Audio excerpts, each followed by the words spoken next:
It's my story time. ఒక అమ్మ దీపంలో ఉంటే వందల జీవితాలు వెలుగుతాయి.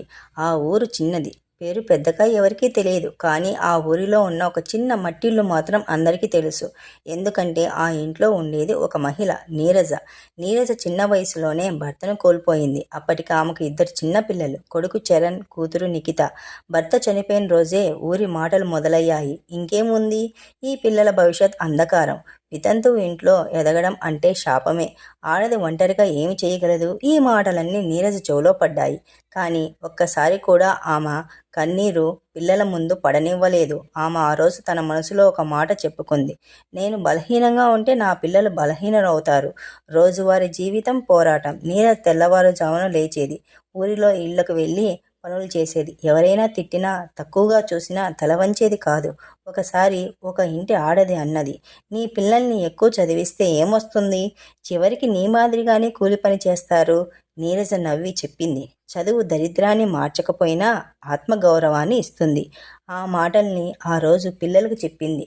ప్రతిరోజు భోజనం తర్వాత దీపం వెలిగించి పిల్లలను దగ్గర కూర్చోబెట్టేది. ఆమె చెప్పే మాటలు సాధారణం కావు. నాన్న లేని పిల్లలమని ఎప్పుడూ అనుకోకండి. నైతికత ఉంటే అదే మీ సంపద. ఎవరు ఎంత చెడుగా మాట్లాడినా మనం మంచిగా ఉండటం మన గెలుపు. పేదవాడిని చూసి జాలి చూపించవద్దు, సహాయం చేయండి. అదే నిజమైన మానవత్వం. ఒకరోజు చరణ్ అడిగాడు, అమ్మ, మన దగ్గరే డబ్బులు లేవు, మరి పేదవాళ్ళకి ఎలా సహాయం చేయాలి? నీరజ చిరునవ్వుతో చెప్పింది, డబ్బు లేకపోయినా మాట ఉంటుంది, మనసు ఉంటుంది, సమయం ఉంటుంది. ఒకరోజు నిఖిత స్కూల్ నుంచి వచ్చి చెప్పింది, అమ్మ, మా క్లాస్లో ఒక అమ్మాయికి లంచ్ లేదు. నీరజ వెంటనే తన వంతు అన్నం తీసి, రేపు నీ డబ్బా 2 భాగాలు చేయి, ఒకటి నీది, ఒకటి ఆమెకు. అది పిల్లలకు మొదటి సహాయం కాదు, అది జీవిత విధానం అయ్యింది. సమాజం మాటలు, అమ్మ నిశ్శబ్దం. పిల్లలు పెద్దవాళ్ళవుతున్న కొద్దీ ఊరి మాటలు మారాయి. వితంతువు పిల్లలకి ఇంత ధైర్యం ఎలా? ఆ అమ్మ నేర్పిందే వీళ్ళకి బలం. కానీ నీరజ ఎప్పుడూ గొప్పలు చెప్పుకోలేదు. తల ఎత్తి నిశ్శబ్దంగా తన పని తను చేసింది.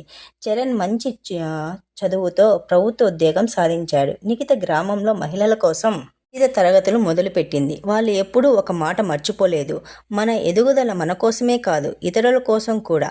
ఒక ఊరిలో సభ జరిగింది. నీరజను వేదిక మీదికి పిలిచారు. ఆమె ఒక మాట చెప్పింది, నేను నా పిల్లలు గొప్పవాళ్ళుగా చేయలేదు, మంచి మనుషులుగా చేశాను. అదే నా విజయం. ఆమె మాటలు వింటూ ఊరు అంతా నిలబడి చప్పట్లు కొట్టింది. ఆ రోజు అందరికీ అర్థమైంది, ఒక అమ్మ దీపంలా ఉంటే వందల జీవితాలు వెలుగుతాయి. పేదరికం మనిషిని చిన్నదిగా చెయ్యదు. నైతికత, నిజాయితీ, జాలి గుణం ఉన్నవారే నిజమైన ధనవంతులు. అమ్మ నేర్పే పాఠాలే, మాటలే పిల్లల భవిష్యత్తు.